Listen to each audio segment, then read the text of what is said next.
સુરત જિલ્લાના 505 શૈક્ષણિક કર્મચારીઓને જૂની પેન્શન યોજનાનો સમાવેશ કરાતા તેઓને સરકારનો આભાર વ્યક્ત કર્યો હતો।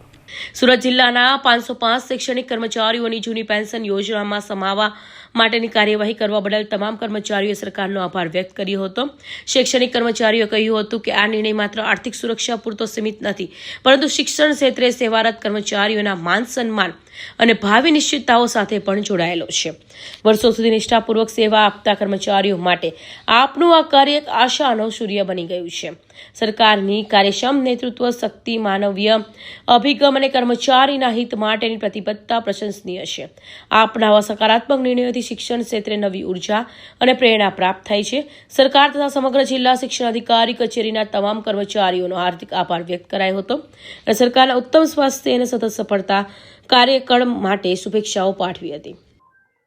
હું લીના દેસાઈ, સુરત શહેર અને જિલ્લા ઉચ્ચતર માધ્યમિક શિક્ષક સંઘની પ્રમુખ અહીં આજે કલેક્ટર સાહેબ શ્રી અને જિલ્લા શિક્ષણ અધિકારી શ્રીનો અને ભાજપ સરકારનો આભાર માનવા માટે અહીં અમે આવ્યા છીએ કે અમને આજે 505 શિક્ષકોને જૂની પેન્શન યોજનાનો લાભ આપવામાં આવ્યો છે। રિયલમાં અમારે માટે આ ખૂબ જ આશીર્વાદ રૂપ સમાન આ એક નિર્ણય છે।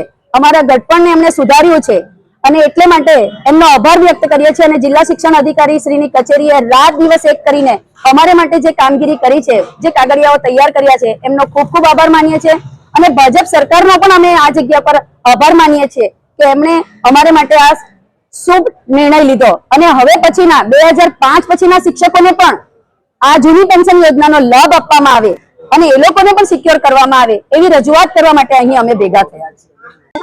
ગુજરાત સરકાર દ્વારા ખૂબ સુંદર નિર્ણય લેવામાં આવ્યો। 1 એપ્રિલ 2005 પહેલા તમામ કર્મચારીઓને ઓપીએસ ની અંદર સમાવેશ કરવામાં આવ્યો છે। સુરતની અંદર 505 જેટલા શિક્ષકોને ઓપીએસ ની અંદર સમાવેશ કરવામાં આવ્યો, તે બદલ તમામ શિક્ષકો ગુજરાત સરકારનો, માન્ય કલેક્ટર સાહેબનો, અમારા બંને શિક્ષણ મંત્રીશ્રીઓનો, પ્રદ્યુમન વાજા સાહેબ અને રીવાબા જાડેજા સાહેબનો આભાર વ્યક્ત કરવા આવ્યા છે।